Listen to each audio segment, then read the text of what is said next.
नमस्कार दोस्तों, स्वागत है आपका टेरेस गार्डन चैनल पर।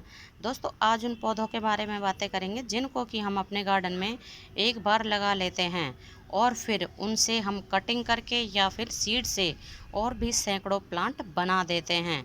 तो वीडियो की शुरुआत करते हैं हम पिटूनिया के फूलों के साथ में।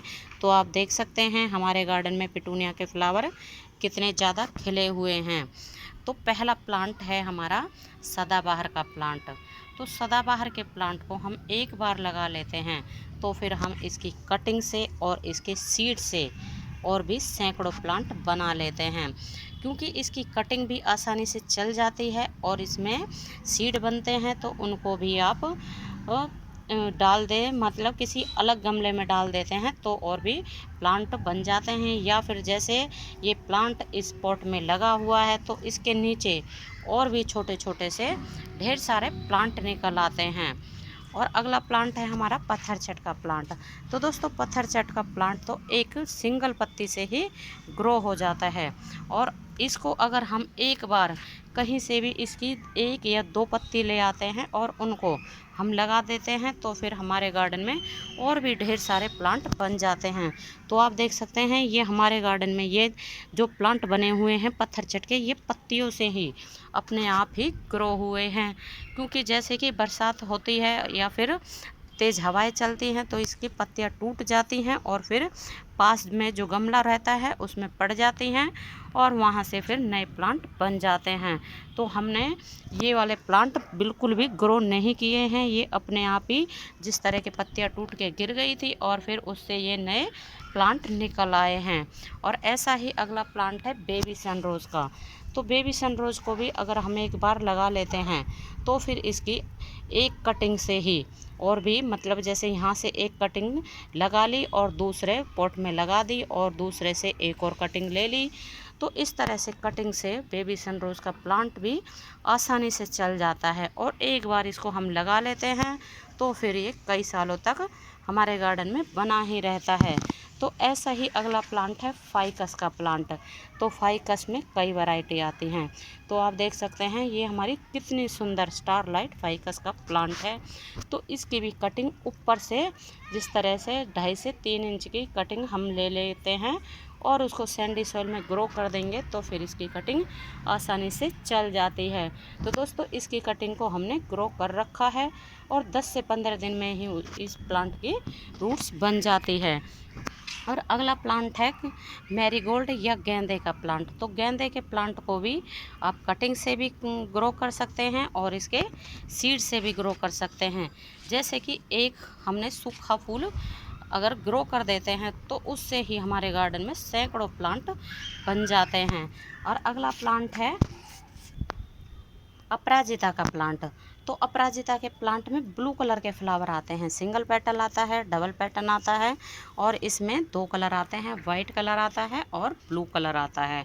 तो इस प्लांट को भी आप अगर अपने गार्डन में एक बार लगा लेते हो तो फिर आप इसके प्लांट मतलब सीड से इसको ग्रो कर सकते हैं और इसकी कटिंग से भी इसको और भी प्लांट बना सकते हैं। मतलब एक प्लांट से इससे आप सैकड़ों प्लांट बना सकते हैं। और इसी तरह से है हमारा गुलाब का प्लांट, देसी गुलाब का प्लांट। तो देसी गुलाब को भी आप मॉनसून के महीने में कटिंग से आसानी से ग्रो कर सकते हैं। तो इस प्लांट को भी हमने कटिंग से ही ग्रो किया है और आप देख सकते हैं अब तो इसमें फ्लावर भी आने शुरू हो गए हैं। और इसी तरह से है ये हमारा ऑर्नामेंटल चिल्ली का प्लांट। तो ऑर्नामेंटल चिल्ली का प्लांट भी हम एक ही प्लांट नर्सरी से लेके आए थे और उसके बाद हमारे एक ही गमले में इसमें कई प्लांट निकल आए हैं। और आप देख सकते हैं इसमें अब तो मिर्ची भी आनी शुरू हो गई है। एक ही मतलब एक ही हमने एक ही प्लांट के सीड लगाए थे और उनमें 2 तरह की मिर्ची आई है। एक ये आई है वह गोलाकार की आई है और एक लंबे आकार की आई है। तो मतलब इसको भी आप अगर एक बार अपने गार्डन में लगा लेते हो तो इस प्लांट को भी आप सीड से आसानी से ग्रो कर देते हैं और फिर ये कई सालों तक इस तरह से ही हमारे गार्डन में लगे रहते हैं। और अगला प्लांट है मॉर्निंग ग्लोरी का। तो ये मॉर्निंग ग्लोरी की बेल लगी हुई है और ये मॉर्निंग ग्लोरी में ब्लू कलर के, पिंक कलर के और कई कलर के फ्लावर आते हैं। तो अब शाम का टाइम है, लगभग शाम के 7 बजे हुए हैं और इसके फ्लावर सुबह का टाइम ही खिलते हैं। तो ये फ्लावर इसमें सुबह खिले हुए थे और ये अब बंद हो चुके हैं, क्योंकि जैसे ही धूप आती है तो इसके फ्लावर बंद हो जाते हैं। तो मॉर्निंग ग्लोरी को भी आप बिल्कुल सीड से ग्रो कर सकते हैं और ये भी बहुत ही सुंदर फ्लावरिंग वाइन होती है। और अगला प्लांट है कोलियस का। तो कोलियस में कई वैरायटी आती हैं और कई कलर आते हैं।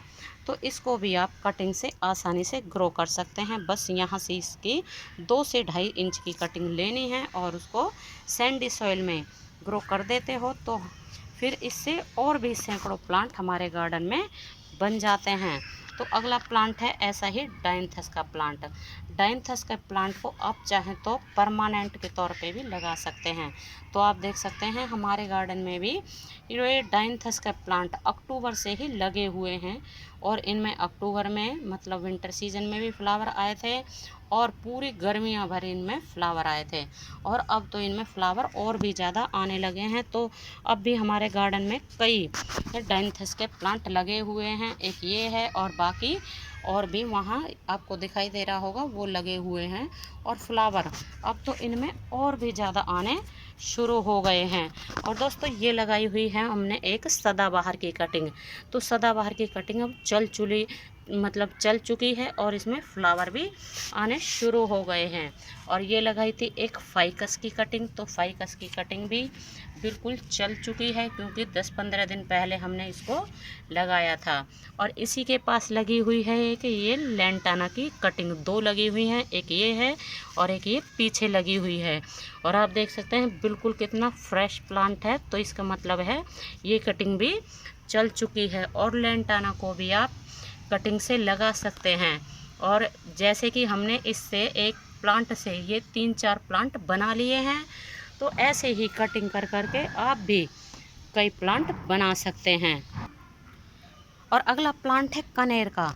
तो कनेर के प्लांट को भी आप चाहें तो कटिंग से ग्रो कर सकते हैं या फिर इसमें सीड बनते हैं और सीड बनने के बाद जैसे फूल खिला है तो इसमें एक फली आती है और फली आएगी तो आप देखोगे कुछ दिनों के बाद में वो फली सूख जाती है और फिर उसके सीड निकल के पॉट में गिर जाते हैं।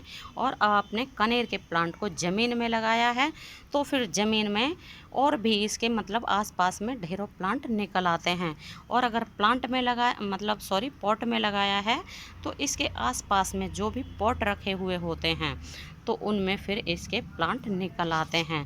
तो कनेर में कई वैरायटी आती हैं, कई कलर आते हैं। डबल पेटल आता है, सिंगल पेटल आता है, डॉफ वैरायटी आती है, लार्ज वैरायटी आती है। तो आप किसी भी प्लांट को कटिंग से भी ग्रो कर सकते हैं और सीड से भी ग्रो कर सकते हैं। तो आप देख सकते हैं हमारा कनेर का प्लांट कितना बढ़िया चल रहा है और इसमें फ्लावर तो काफ़ी ज़्यादा आ रहे हैं।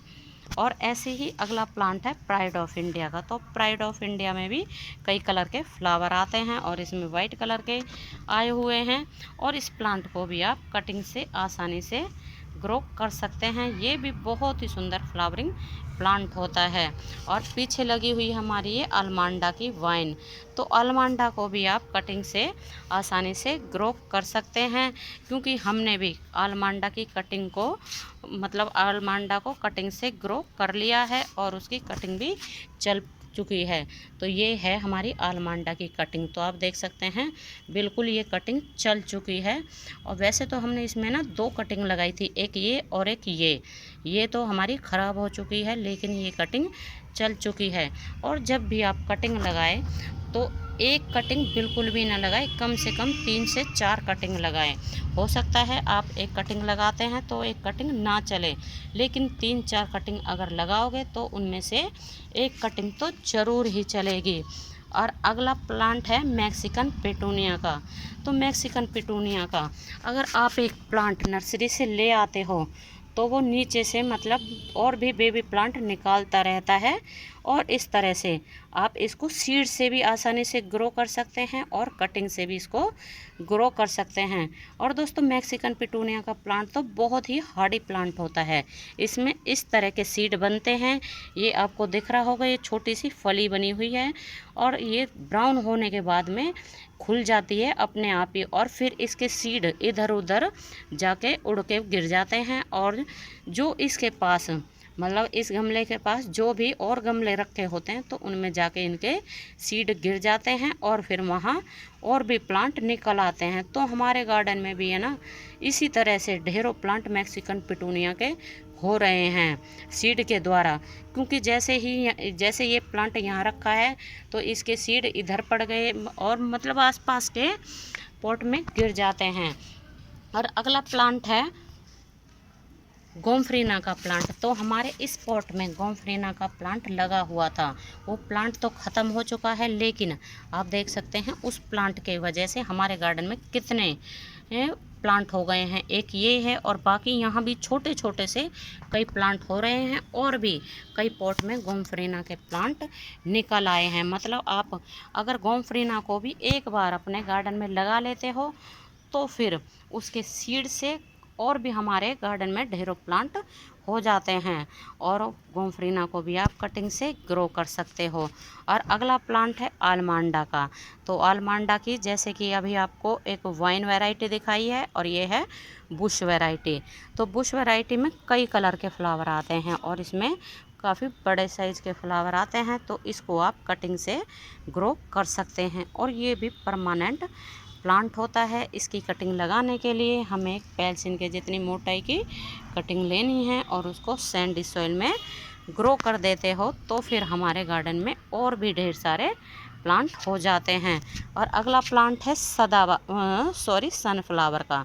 तो सनफ्लावर में भी दो वैरायटी आती हैं और इससे जैसे कि ये प्लांट ये फ्लावर सूख चुका है तो आप इसको तोड़ के अगर इस तरह से किसी भी गमले में डाल दोगे तो फिर इससे और भी ढेर सारे प्लांट निकल आएंगे। इस तरह से हमारे गार्डन में एक ही फ्लावर से सैकड़ों प्लांट बन जाते हैं। और दोस्तों अगला प्लांट है पर्सलैन और पोर्टुला का।